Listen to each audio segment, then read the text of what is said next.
Bonjour peuple de Dieu, que le Seigneur nous bénisse, que le Dieu de Papa Florian vous bénisse. Alors aujourd'hui, je voudrais encore partager un message de la part du Seigneur avec vous. Nous allons prendre un texte de la Bible dans le livre de Genèse. Genèse qui est le livre du commencement, Genèse chapitre 6. Vous savez, comme je l'ai dit une fois, si tu veux comprendre la Bible entièrement, il faut toujours commencer par la Genèse parce que c'est là-bas qu'il y a eu le premier meurtre, c'est là-bas il y a eu le premier mariage, c'est là-bas il y a eu le premier salut, c'est là-bas les anges sont descendus pour la toute première fois, c'est là-bas même qu'on a parlé du premier baptême. En fait, c'est le livre de tout commencement. Voilà, si tu prends Apocalypse que tu lis, il y a des paramètres que tu ne vas pas comprendre. Mais quand tu vas retourner dans Genèse, tu vas voir que Genèse va retracer toute la Bible et tu pourras mieux comprendre cette Bible. Donc dans Genèse chapitre 6, à partir du verset 2, il y a plusieurs enseignements que nous allons tirer. Donc je lis à partir du verset 2, Genèse chapitre 6. La Bible dit, les fils de Dieu virent que les filles des hommes étaient belles. Vous voyez déjà cette première phrase, ça démontre que il faut faire attention à ce mot fils de Dieu. Vous voyez, ici, il n'est pas question des véritables fils de Dieu. Il s'agit plus ou moins des anges, mais des anges déchus. Vous savez que quand il y a eu guerre au ciel, il y a eu précipitation. Le diable, avec son armée, voilà, toute cette armée était précipitée, jetée hors du camp de Dieu. Donc, c'est ceux-là ici qui est mis comme fils de Dieu. Voilà, donc retenez que fils de Dieu ici, c'est simplement les anges déchus. Donc, ceux-là, ce sont des esprits. Parce que les anges sont des esprits. Donc, ces esprits-là ont vu qu'il y avait de belles femmes sur la terre. Et ils en prit pour femmes parmi toutes celles qu'ils choisirent. On va revenir sur ce verset 2. Alors l'Éternel dit, mon esprit ne restera pas à toujours dans l'homme, car l'homme n'est que chair et ses jours seront de 120 ans. Vous voyez que avant ce que Dieu vient de dire, les jours de l'homme pouvaient aller à 600 ans, pouvaient aller à 800 ans. Avec Adam même, nous avons vu que Adam a vécu 930 ans. C'est-à-dire, si vous ajoutez 70 ans sur son âge, ça fait 1000 ans. 1000 ans de vie sur terre. Mais à cause du péché de l'homme, à cause de la corruption du genre humain, Dieu a réduit. Et aujourd'hui, c'est le péché qui fait que vous allez voir quelqu'un qui meurt voilà, dans la fleur de l'âge, à 25 ans, à 26 ans. Ce n'est pas le plan de Dieu. Voilà, le plan de Dieu, il dit, honore ton père, ta mère, et tu vivras longtemps. Donc, dans la pensée de Dieu, il veut que l'homme vive longtemps. Jésus qui est mort à 33 ans, c'est parce que c'était déjà dit dans son histoire. Il est venu pour une mission. Quand la mission est finie, il s'en va. Voilà. Mais nous sommes appelés à vivre même au-delà de 80 ans. Vous voyez, 120 ans comme Dieu a mis, c'est la limite à cause du péché. Donc, c'est une information que je voulais partager avec vous. Donc, ces fils de Dieu, ces anges déchus qui se sont liés avec ces femmes-là, ont eu des enfants. Et parmi ces enfants, il y a, comment on appelle ça, Goliath, qui est issu de l'union de un de ces fils-là avec ses femmes. C'est pourquoi vous allez voir que Goliath pouvait faire la taille facilement 3 mètres. 3 mètres. Et il avait vraiment un corps extraordinaire, ce Goliath-là. C'est pourquoi tout le monde avait peur de lui. Vous savez que les anges là, ils sont des esprits, mais il y a la possibilité en ce moment-là, en leur temps-là, qu'un ange prenne une forme humaine. C'est ce qui s'est passé avec Sodome et puis Gomorrhe. Ceux que Dieu a envoyés pour aller détruire la ville, là, ce sont des anges, mais ils avaient pris une forme humaine. C'est la cause pour laquelle l'autre pouvait les voir. C'est la cause pour laquelle les gens de la ville pouvaient les voir. Vous voyez, même Abraham aussi, il y a eu des apparitions. Donc un ange, dans le temps, peut prendre la forme humaine. Voilà. Maintenant, là où je veux attirer votre attention, pourquoi je donne ce message, vous voyez, ici, c'est mis que ces anges déchus-là ont vu qu'il y avait de belles femmes sur la terre. Ils ont vu. Donc, c'est-à-dire qu'il y a quelque chose qui les a attirés. Sinon, il ne peut pas venir comme cela. Mais il a fallu quelque chose pour les attirer vers ces femmes. Il a fallu quelque chose pour les amener sur la terre. Il a fallu quelque chose. Donc, les esprits aussi qui sont dans la vie de certaines personnes.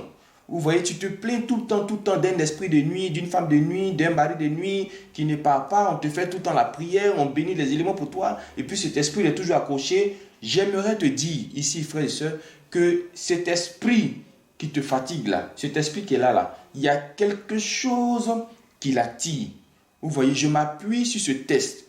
Ces fils de Dieu, les anges déchus, ces esprits ont vu qu'il y avait de belles femmes sur la terre. Comment ils ont remarqué? Comment ils ont vu? Certainement qu'elles avaient des rondeurs. Certainement qu'elles mettaient les seins dehors. Certainement qu'il y avait toutes ces choses-là. Donc c'est ce qu'ils ont vu. Et ils sont venus attirer vers ces femmes-là. Donc un esprit là, quand il s'accroche à toi là, il y a quelque chose qui fait qu'il est accroché à toi. Il y a quelque chose qui fait qu'il est toujours sur toi. Vous allez voir qu'avec certaines femmes, c'est les piercings que tu mets là qui fait que l'esprit est accroché parce qu'il aime ça. Ça l'attire. Vous voyez, parce que c'est ce que tu as mis sur toi là, c'est de lui en fait. Ça lui appartient. Donc, c'est comme s'il y a une partie de lui qui est avec toi. Il y a une partie de lui qui est en toi. Même les tatouages que tu mets sur le corps là. C'est des choses comme ça qui attirent les esprits. Ils aiment ça. Parce que c'est eux qui mettent ces pensées-là en l'homme. Regarde quelque chose. Tu bois jusqu'à te retrouves dans quel niveau. Tu penses que c'est le fait d'un hasard. Non, ce n'est pas le fait d'un hasard.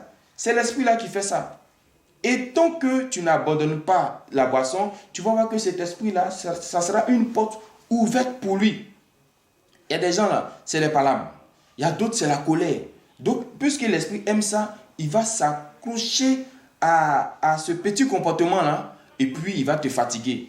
Et tu vas dire, mais j'ai la prière, mais j'ai les éléments, mais j'ai tout, j'ai ceci, j'ai cela, mais pourquoi ça ne va pas? Tu vois, même les chaînes que tu mets au pied là, tu vois, non? Les chaînes que tu mets sur ton pied, eux, ils sont de l'autre côté et puis ils sont attirés à cause de ça. Donc, un esprit qui est dans ta vie, et puis tu dis, j'ai prié jusqu'à... Mais l'esprit est là, 30 ans, 50 ans. Mon frère, ma soeur, il y a quelque chose dont tu dois te séparer. Il y a quelque chose que tu dois abandonner. C'est ce quelque chose-là qui fait que l'esprit-là te suit toujours. C'est ce quelque chose-là qui fait que l'esprit-là est toujours avec toi. Sinon, tu ne peux pas avoir un homme de Dieu puissant et puis tu vas dire que non, l'esprit il est là, toujours il vient me fatiguer, il me poursuit, il m'étouffe. Non, bien-aimé de Dieu, ce n'est pas possible. Jésus-Christ égale liberté. La Bible dit que là où est l'esprit de Christ, là aussi est la liberté. Donc si Jésus décide de venir avec toi, c'est la liberté qui vient automatiquement. Mais puisque tu as quelque chose de cet esprit qui est sur toi, voilà pourquoi cet esprit te fatigue. Jésus-Christ a dit, nous tous, nous sommes visités. Il a dit que le diable venait aussi contre lui. Mais il n'y a rien de lui qui est en Jésus. Donc quand il va venir, quand il va remarquer qu'il n'y a rien de lui qui est en Jésus, qu'est-ce qu'il fera? Il partira tout simplement. Ainsi, il vient et puis il voit que Jésus a mis piercing. Jésus a percé son oreille en tant que garçon. Il va rester et il va fatiguer Jésus. Vous comprenez? La Bible même est claire là-dessus. Quand un esprit sort d'un corps, là, qu'est-ce qu'il fait après? Il revient. Vous pensez que quand l'esprit là s'en va, il ne revient plus? Il revient. Il faut avoir la plus belle délivrance du monde. Quand l'esprit s'en va là, j'ai dit, il revient. Maintenant, s'il revient, et puis il voit que la maison qu'il a abandonnée, il n'y a rien de lui qui est dans cette maison, il ne peut plus s'asseoir dans cette maison. Il retourne carrément. Et toutefois qu'il va revenir, tu ne lui donneras pas l'occasion de s'asseoir. C'est pourquoi l'homme de Dieu a dit, évitons la colère. Voilà. Mais j'ajoute à cela, évitons les piercings, évitons les bagarres inutiles, évitons vraiment au mieux tout ce que nous pouvons éviter. Parce que c'est ce que ces esprits-là regardent et puis ils sont attirés vers nous. Ils sont attirés vers toi. Donc que Dieu te bénisse, que Dieu te fortifie. Voilà, vous qui avez encore des problèmes d'esprit, vous qui avez encore des maris de nuit qui ne quittent pas depuis là, examinez-vous, regardez autour de vous, regardez sur vous-même. C'est possible qu'il y ait quelque chose sur toi, ou en bas de ton lit, ou dans ton placard, ou je ne sais pas, mais cherche, tu trouveras. Demande l'aide de Dieu et tu vas trouver. Sinon, un esprit ne vient pas comme cela parce que c'est un esprit, parce qu'il est plus fort que toi. Non, non, non. Dieu est juste.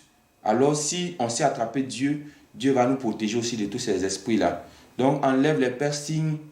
Si tu es un garçon, enlève les boucles d'oreilles. Voilà. Et puis, il y a des personnes aussi, c'est vrai, tu as le sang de Jésus, mais tant que chaque week-end, tu n'es pas dans une boîte de nuit, tu n'es pas à l'aise. Mais les esprits vont te fatiguer. Ils vont te fatiguer, bien aimé. Donc, il y a beaucoup de choses que nous pouvons éviter. Et puis, nous-mêmes, ça va nous donner la paix. Ça va nous donner la tranquillité. Donc, je vous demande encore de méditer Genèse chapitre 6.